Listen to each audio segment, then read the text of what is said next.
Good evening, ladies and gentlemen, and welcome to the council meeting for the 6th of June 2017.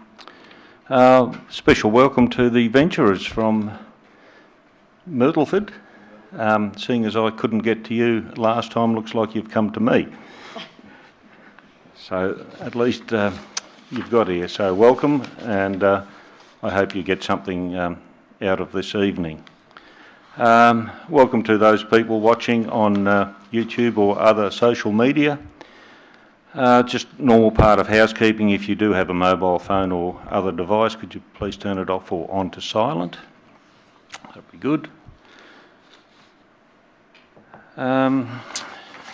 We've just completed a citizenship ceremony, which is always fantastic. So I'll ask our acting CEO, Mr. Bird, to commence the meeting with the recording and live stream of council meetings statement. All council meetings are filmed with both video and audio being recorded. Video is focused on a specific area, however audio from the entire room is captured. By speaking during question time or at any time during the meeting, you consent to your voice and any comments you make being recorded.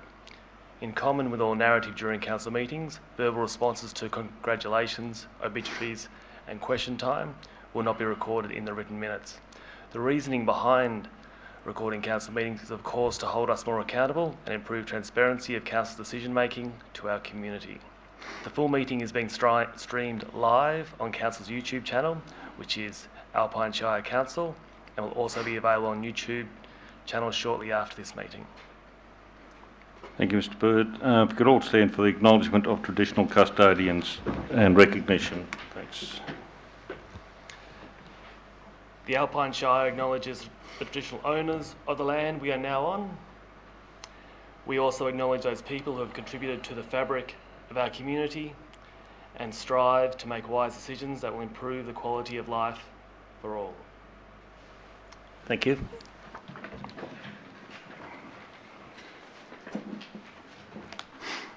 Item 3 on our agenda, confirmation of minutes, ordinary council meeting M4. Could I have a mover and a seconder, please? Councillor Keeble. Councillor Nicholas, thank you. All those in favour? Against? Nil. Carried. Apologies, nil. All councillors present. Item 5, obituaries and congratulations. It's come to our knowledge, certainly in the last few days, that one of our former councillors and president has passed away, Mr. Stuart Hargraves, and I think Councillor Knapstein. You want to say a couple of words on behalf of council?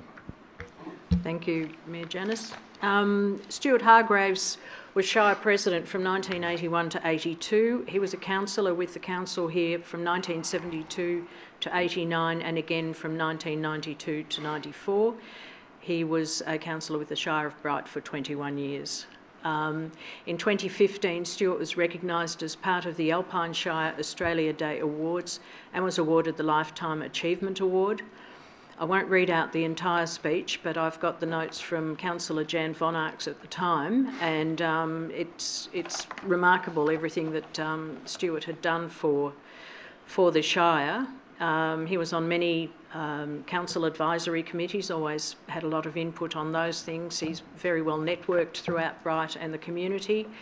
He's pretty hands-on. He was with the Bright Fire Brigade for 60 years. He was made an honorary life member of the CFA in 1992.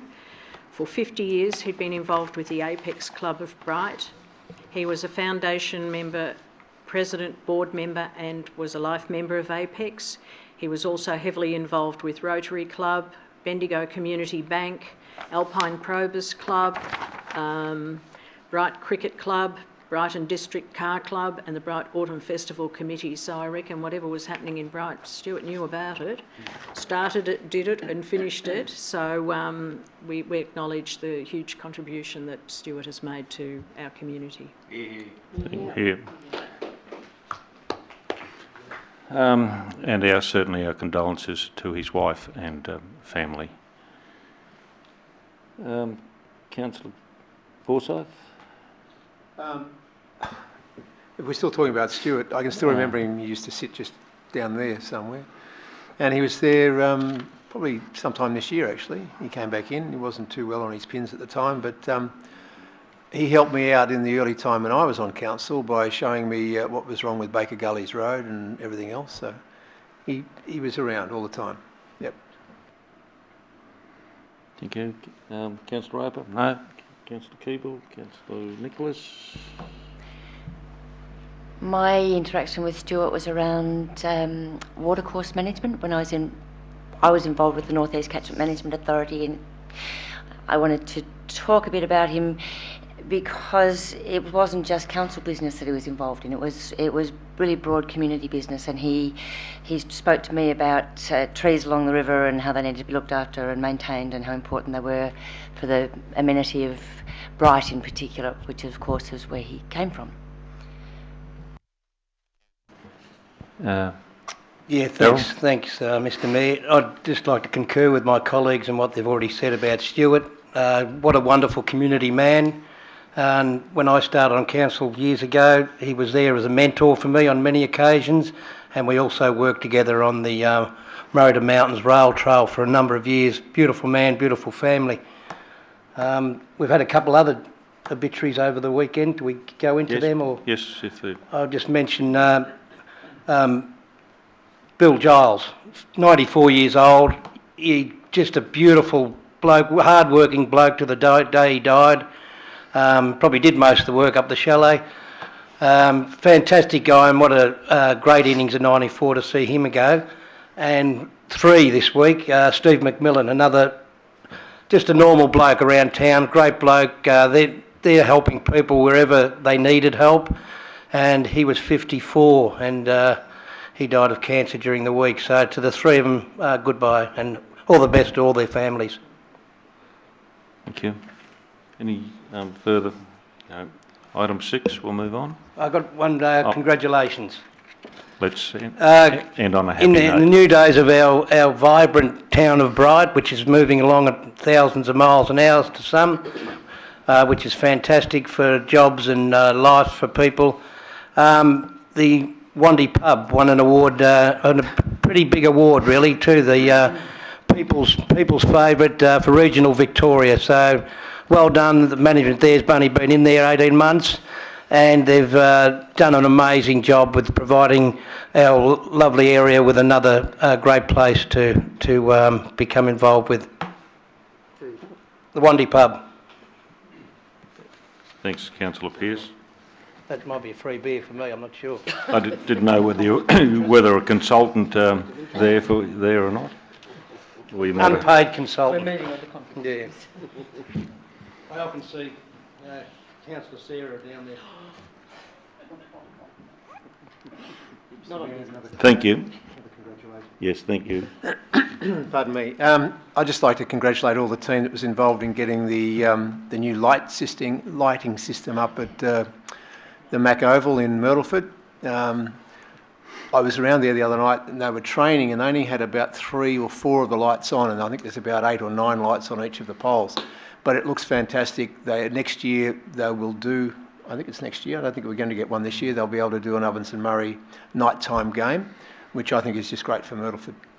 Fantastic job. Thank you. Right, moving on along, declarations by councillors of conflict of interest.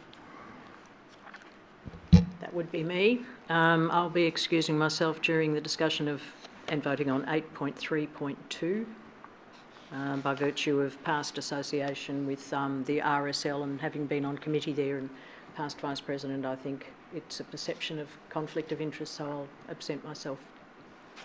Thank you. Well, that will be duly noted, Councillor Knapstein, at the appropriate time. Any further declarations of conflict of interest? None? Right. Public question time agendas. Questions on notice will be dealt with first. And I have one. from Mr Black, member of representing the Bright RSL, re the application for planning permit number 5.2016.74.2, 13 to 15 Camp Street and adjacent road reserve in Bright. Although there are many parts to this question which our guidance is that we will have a limit of 2 questions per person. It's my belief that the issue of parking in Bright is in fact a concern for many of the residents, and they would like to know how the Shire is actually dealing with that concern. So, Mr Black, your question actually interacts with a lot of those questions, so on that basis the officers have prepared a response for you, which hopefully will cover that. Will cover those questions. They are on the board there in front of us. Prior to going into that, Mr Black, do you want to address council personally on these matters?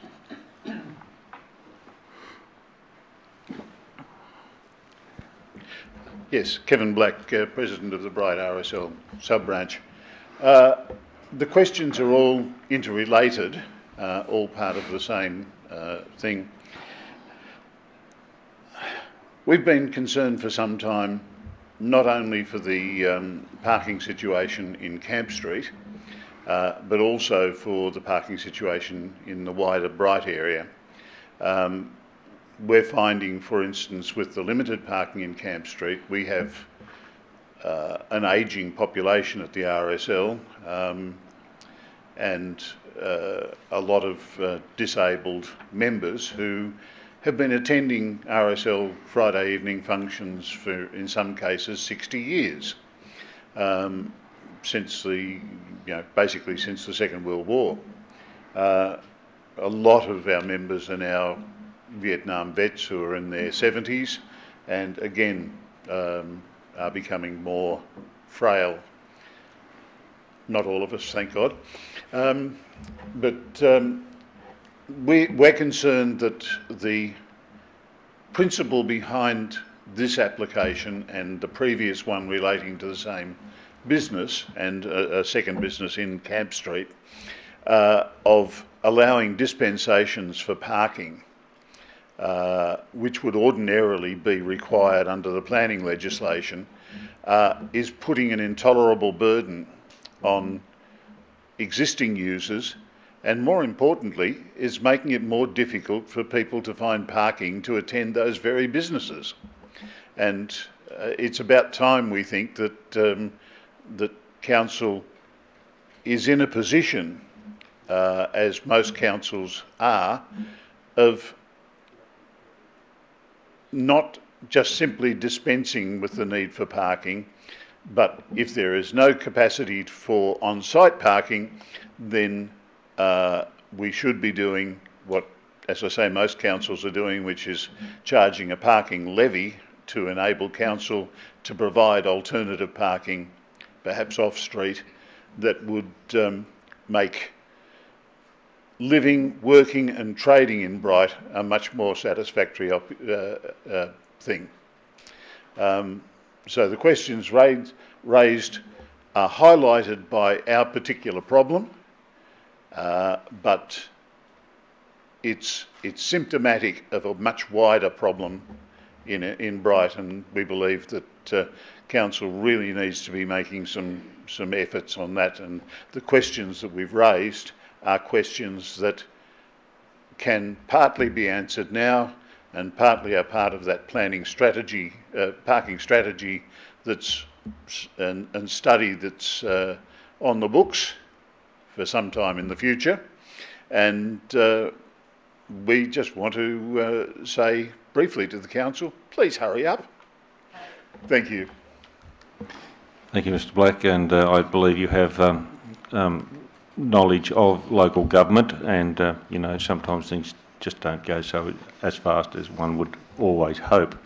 So Mr. Bird has a response for you. If you could either take your seat again or stay where you are. Thank you. Good evening, Mr. Lack. We've spoken about car parking in Bright on a number of occasions, and I agree it's a challenge or a problem we need to solve. And Bright's great; it's a really vibrant town. A lot of visitors come there, but with that comes the challenges of car parking. So, as you're aware, in Council's draft budget, there's an allowance there of $10,000 for a car parking plan, and that's still subject to Council's adoption at the special council meeting on the 27th of June later this month. And then the timing for that, we'll allocate a resource. Once Council is committed to that project, we'll allocate a resource, and then for it to be completed in the next financial year. I don't have any more finer detail on the timing, which I'm sure you'd like to be completed in the first 3 months, but unfortunately I can't commit to that.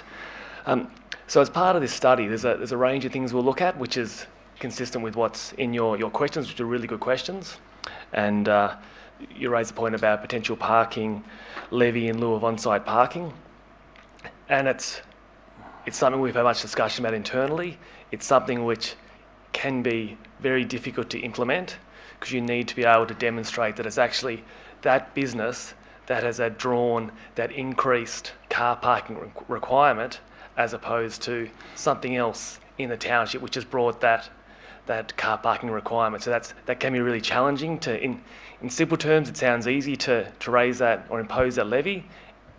In practical terms, it can be quite difficult and challenging to implement it. So that's just to note that, please. I guess also it's important to note that the car parking plan will also need to balance the need of car parking requirements against the economic development of the CBD, and also maintaining it as a place which is a compact CBD area which is walkable as well. The car parking plan will also look at identifying additional areas for car parks, or areas for additional car parks within the CBD, and there's already a number of those which we've identified and had some discussions about with yourself. And the other part there is around the levels of parking restriction and enforcement as well. So I'd like to note that there's been an additional 9 car parking spaces already added and formalised in Camp Street and also in Gavin Street as well. And we're still in the process of implementing the 2-hour restrictions there, which we discussed and agreed to early in the piece, and I apologise for the delay in implementing that. Okay. Yes, sir. Just a quick response. Yes, I understand we've got those extra 9 car parking spaces in Camp Street, but I also understand from the submission in tonight's item that on a square meterage basis, it would ordinarily attract a requirement for on-site parking for an additional 19 vehicles. So effectively, we've gone up 9 and down 19 for an effective loss of 10 parking spaces. And that's the sort of thing that these dispensations can do. In the event that at some point, for instance, the Bright Brewery extends its floor area, the parking in Gavin Street, and for that matter in Camp Street, will be even more exacerbated. And that's the sort of problem that we see with this, this idea of just simply dispensing with the need for provided parking, which is in fact a part of the planning legislation. But thank you for doing what you can, but we really like to see it moving along as quickly as possible. Thank you. Thank you, Mr. Black, and I'll assure you, and I'm very confident that our officers will continue to communicate not only with the RSL but also other businesses which they should in developing this plan.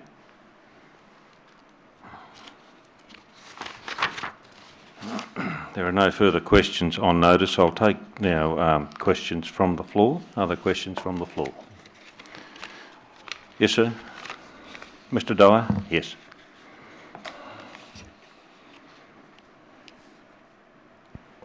Just for the record, I'm Ray Dyer from Ovens. My question is to the acting CAO, Charlie Bird. I'm concerned about the communications with staff. Last month, after the last council meeting, I put a letter into Heather Green, manager of planning. I've had no response whatsoever. Now, Charlie, when you became acting CEO, also put a letter into you. Had no response for over the last fortnight. Lisa, your personal secretary, a week and a half to 2 weeks even with her to try and tee up a meeting with you. Now, one of the things I wanted to discuss was I spoke about Centenary Park at the Rotary Side, the toilet block, leaking water last month. Mr. Mayor, Ron, said that he and the CEO had gone and had a look at it and it wasn't leaking. Well, if they've gone and had a look this month, it's leaking a lot more and it's still leaking. That has been leaking for over 2 years. What are you going to do about it, Mr. Bird, CEO? Thank you, sir. We've discussed, Mr. Dyer, we've discussed your questions about the public toilet issues a number of times, and I think you do understand that this council is not going to be taking further questions about the public toilets in Myrtleford on an infinitum basis. You had a response last week, and we believe that was correct.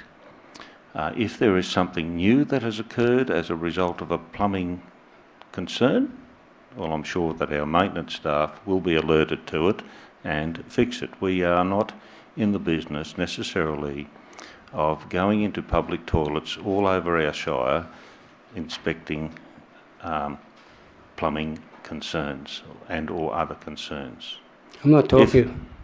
I'm not talking about the Myrtleford toilets. I'm talking about Centenary Park at the Rotary Slide that has been leaking water for 2 years. Don't you have a water conservation policy where... We do, sir. You do? That matter will be addressed. So do you have any other questions, sir?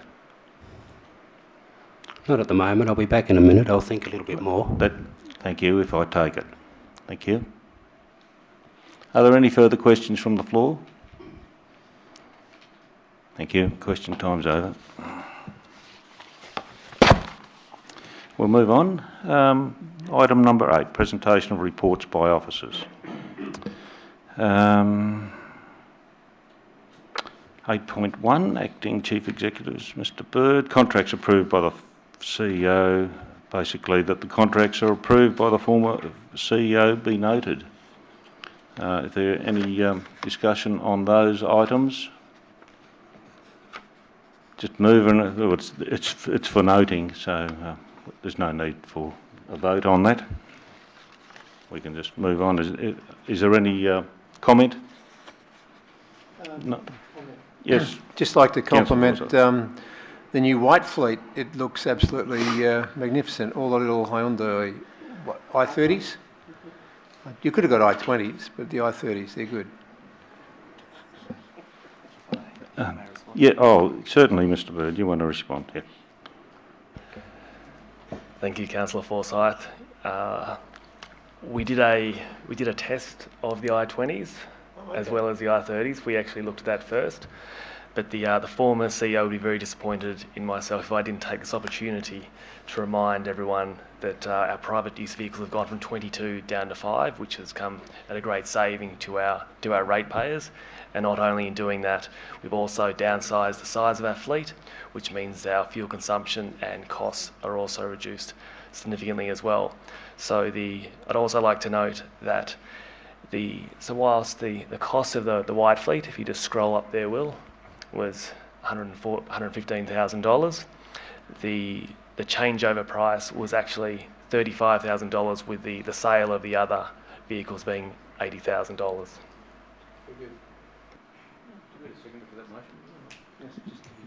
It's just for noting. Could I No, we can go to a vote if you like. Yes, sorry, Councillor Nicholas.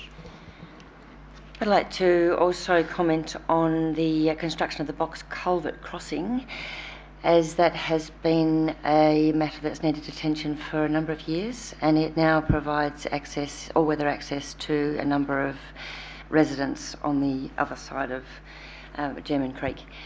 So that's a great thing, and it's great to see it's in place now. Well done. Oh, well, look, we'll take it to the vote. Councillor Keeble, Councillor Nicholas, all those in favour? Carried. And just for the record, the Mayor has also got a small white I-30, fully marked, and very proud to drive it around Melbourne and other places that I have to do official functions for. Yes, no, it hasn't got siren and lights, no. Item 8.1.2, appointment of Mr Charlie Bird as Director of Momentum One Shared Services Proprietary Limited. Councillor Roper, Councillor Nicholas. Thank you. Councillor Roper? No comment. It's a change in its requirement for... Okay, thank you. Councillor Nicholas? No comment. Any further comment? All those in favour? Carried. Yes, congratulations to more responsibilities, Mr Bird, that are unpaid, by the way.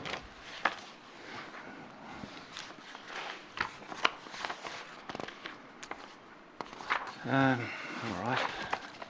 Another one for 8.2.1, Community Sports Infrastructure Fund, Mount Beauty Skate Park upgrade. Mr Jeremy is our Acting Director for Assets, so welcome, Will. And let's hear what the recommendation's about. Thank you, Mr Mayor. This report relates to an opportunity for Council to seek funding to upgrade the Mount Beauty Skate Park. There's a bit of history to it. So moved. Oh, Second. oh, very good. Councillor Roper. Councillor Nicholas again. Councillor Roper. Well, when he said there was an opportunity to upgrade the for the Mount Beauty Skate Park, I didn't want him to change his mind, so I thought it was best that I jumped in straight away. This is a project that's been on the books for a little while. There's been some money raised in the community. It's a hard asset that really doesn't require much maintenance, so once it's built, that'll be it. Councillor Nicholas. I think Councillor Napton just said it was a no-brainer. I think she's right. Strong community support supports young residents, a lot of benefits for the wider community as well, as visitors find that we've got a great skate park in Mount Beauty, and look forward to seeing it in use. Good, thank you. Any further comment? No. Councillor Roper? No. No. Take it to the vote. All those in favour? Carried. Oops. Sorry, Will, for jumping in. He was all keyed up then to... Good. Item 8.3, 8.3.1, Mayor and Councillor allowances.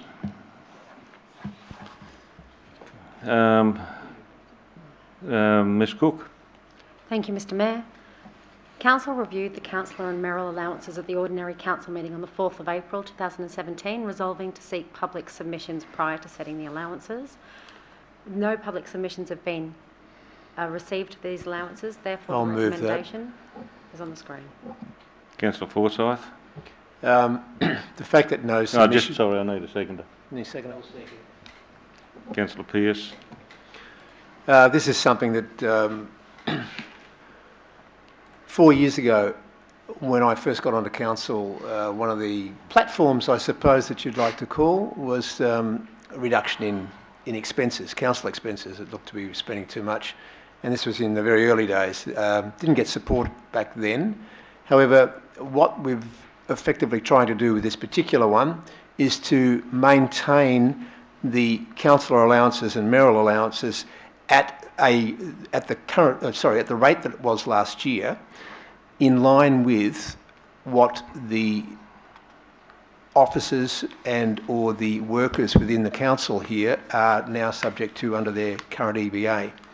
So the fact that there was no submissions received regarding the setting of council and mayoral allowances, sounds like most people must have been in favour of that anyway. So I think it's good. Thank you. Councillor Pearce? No, I think John's covered it well there. Thank you. Thank you.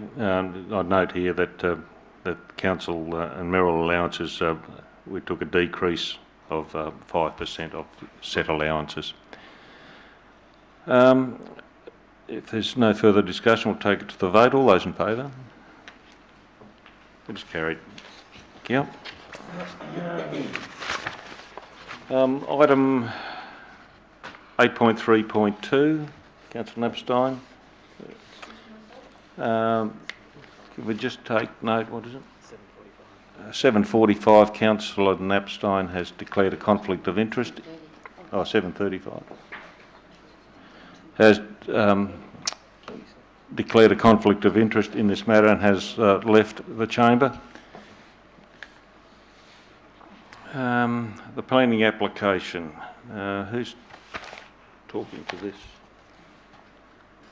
Councillor Cook, sorry, Natalie. Thank you, Mr. Director Mayor. Cook. This is planning application 5.2016.74.2.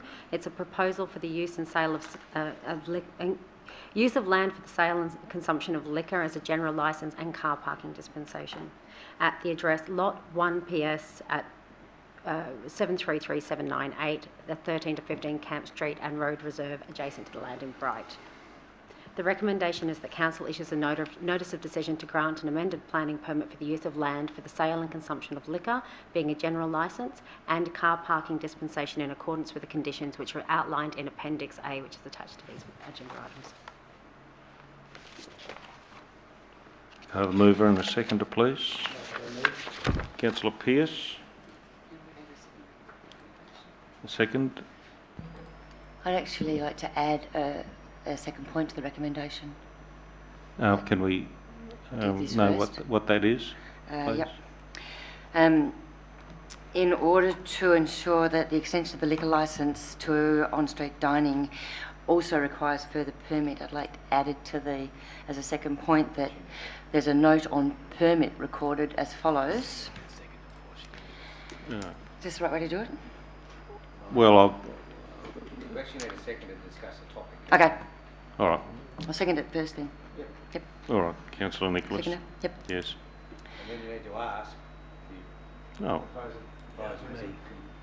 I'd Yeah. like to propose a second point. I'll ask the proposal if we can put an amendment to that, and if the proposer is happy with that, then we'll further it. So Okay.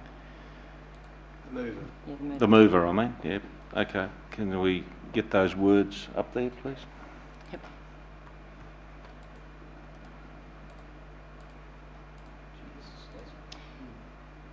So do you want to read them as well? You can read them. Ooh. Can you guys all see them? Can everyone in the gallery see them as required? Yep.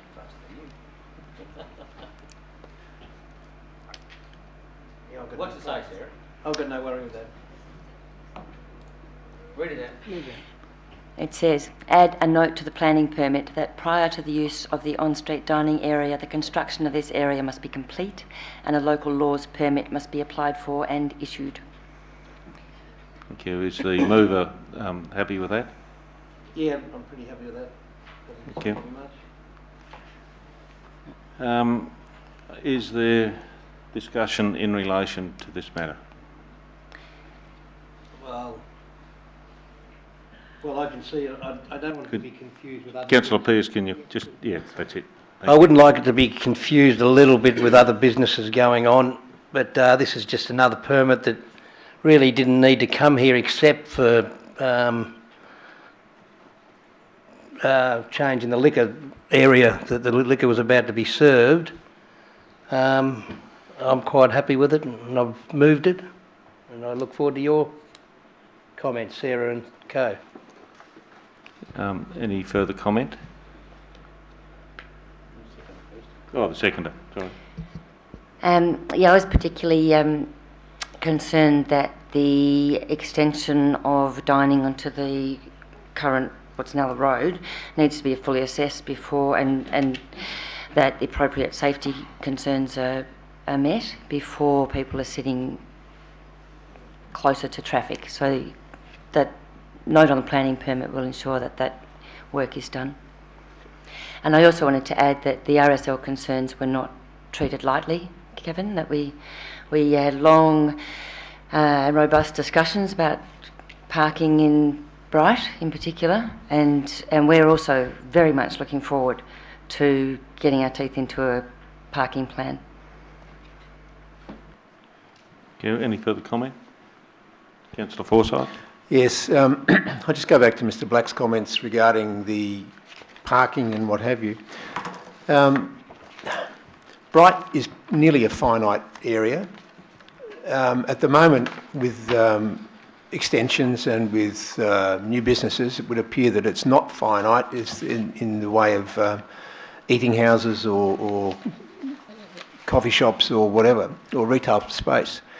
However, I just wonder, like this, it's a finite, nearly a finite number of beds. There's nearly a finite number of people that can fit in the town at any one time.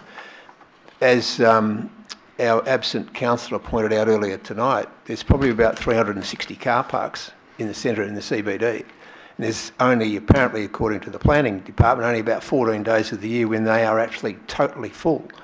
So it's really a case of where cars are parking as to what they do. The majority of people, if I observe when I'm up here, probably walk between places. They find a park. Now, admittedly, we do have some problems with the nature of the people and where they park, especially if they happen to be owners of businesses or the workers within businesses. If they're parking in your prime parking spaces, which should be just there for the visitors or for shoppers, then that is a problem. And that, I think, should be addressed within our car parking plan. So that's where we're coming back to, and that's what Councillor Nicholas was just saying.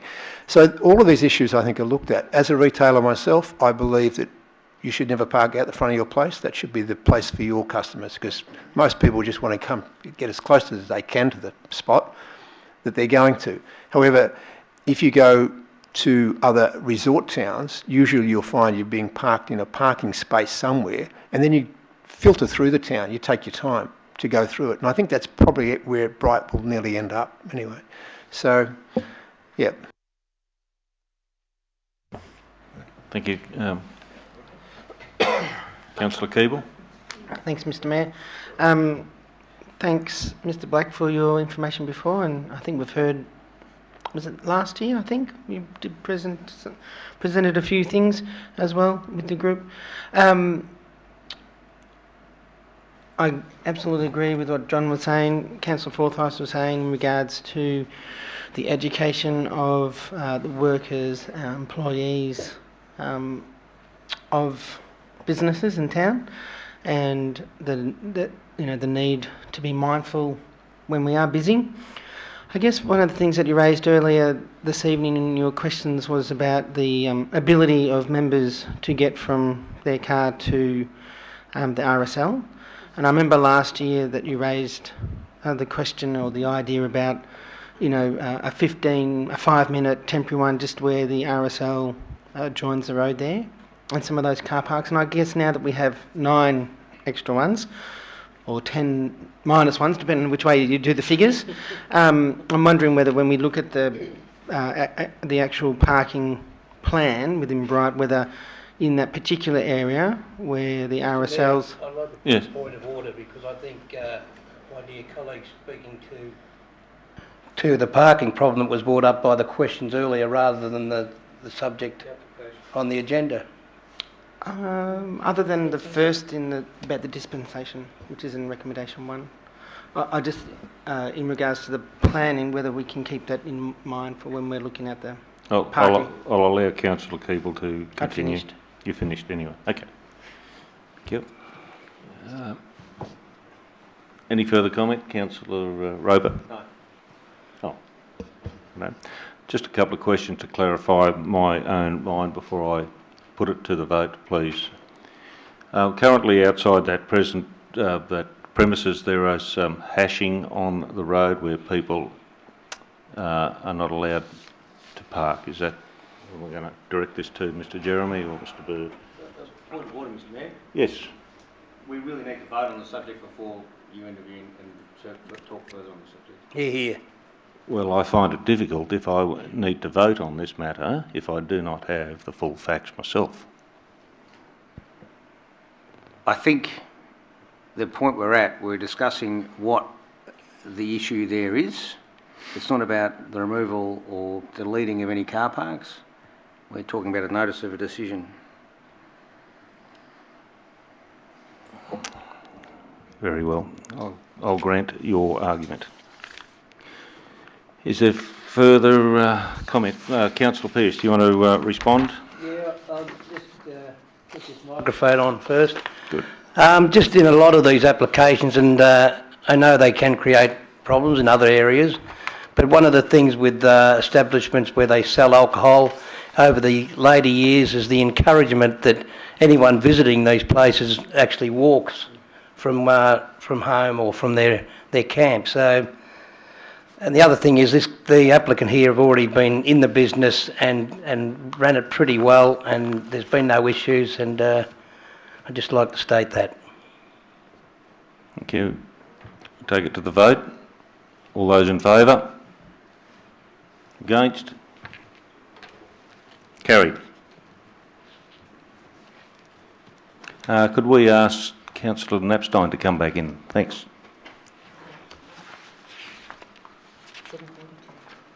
7:42. Okay.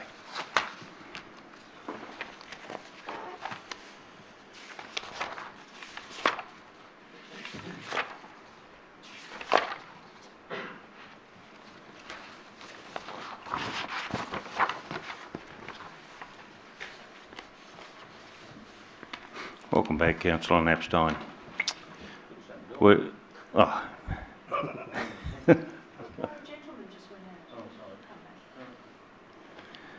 Item 8.3.3, Finance Quarterly Report Review. Thank you, Mr Mayor. The Finance Quarterly Report Review for the period ending 31st of March 2017 is presented for noting. The Council's operating performance is tracking favourable to forecast and budget. The main reasons for the favourable variance is due to an almost $500,000 higher than expected grant income, which was in particular reflecting Alpine Better Places fund and capital grants received but not having been budgeted for the quarter ending 31st of March 2017, and also the ongoing savings in employee costs, which have been forecast to the end of year against a budget of approximately $800,000. The reason for this variance to budget include some vacant positions being carried throughout this year and the continual savings of the staff wage freeze, which was agreed during the enterprise agreement but which hadn't been budgeted for in that current year. Thank you. Thank you. Second. Councillor Roper, Councillor Forsyth. Councillor Roper. I'd like to congratulate the management team and staff for delivering a delightful quarterly review. Yeah. Councillor Forsyth. I'll just reiterate Councillor Roper's words. Any further discussion? Take it to the... Do you want my happy dance? No, it's all right. We'll take it to the vote. All those in favour? Carried.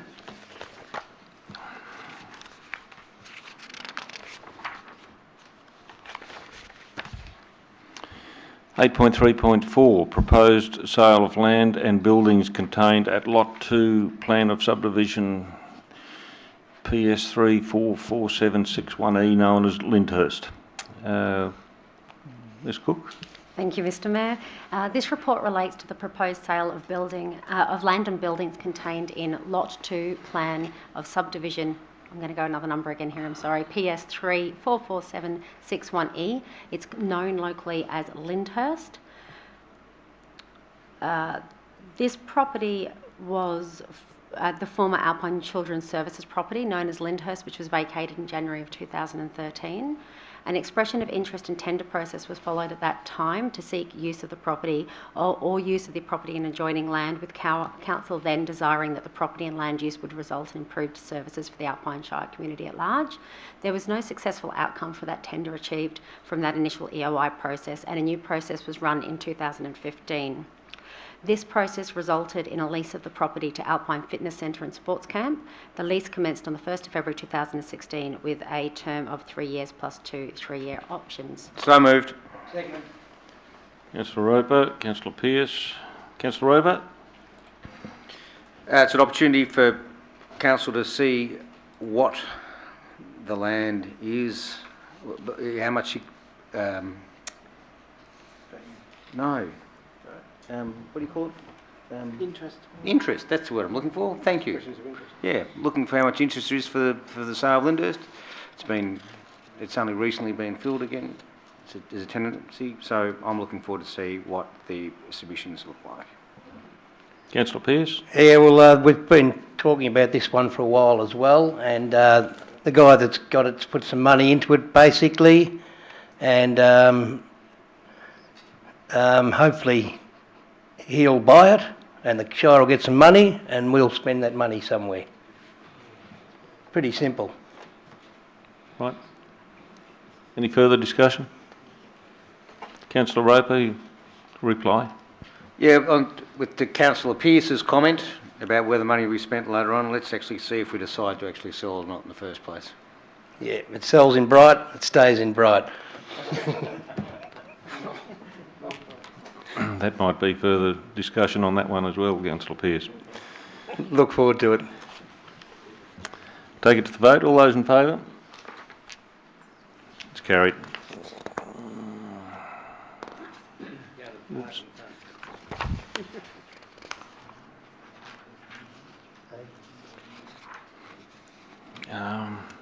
Sorry, this one here. Item 9, Assembly of Councillors. Moved. Seconded. Okay. Yeah. Councillor Roper. Okay. Councillor Keeble, anything? No. Councillor Roper, anything? No. Yep. Any further comment? No. All those in favour? It's carried. Item 10. Right. Yep. General business from my left. Councillor Pearce. I'll just pluck one out of the head that's been going around. Had a discussion with a chap the other day whose family's involved in one of the biggest businesses in the Shire that employs a number of people.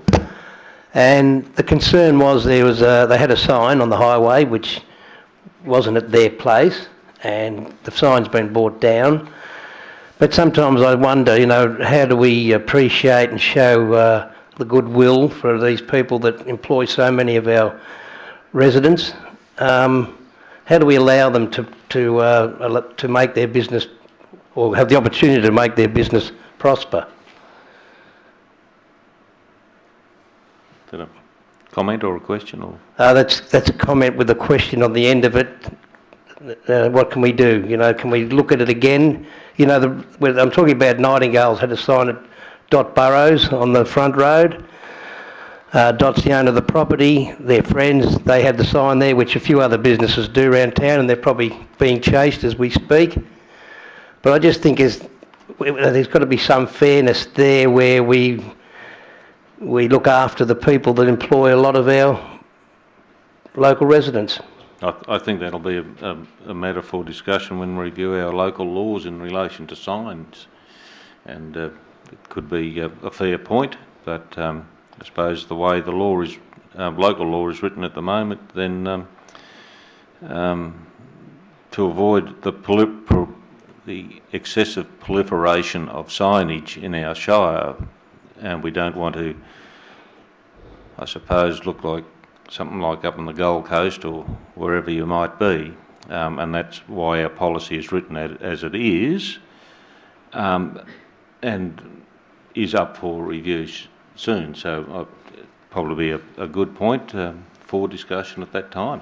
Well, we could change it any time we liked. If I brought it up and we had the numbers, but rather than wait until a certain time. But it's just a hard one. Yeah, it's something we need to look at very, very carefully for the whole of Shire. Because where do you differentiate for someone who struggles hard to employ 3 people or someone who struggles hard to employ 300 people? They both struggle. That's my comment. Anything else? That's my general business for the evening. Righto. Councillor Nicholas? Councillor Keeble? Councillor Roper? Thinking about it. Thinking about it. Councillor, you're thinking? Councillor Epstein? All done? No? Okay. Nothing from me.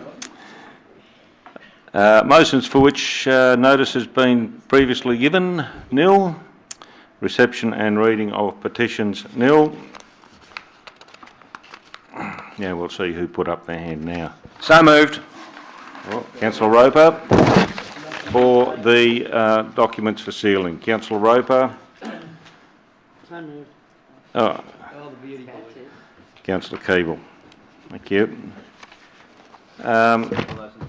All those in favour? Yes, thank you. Carried.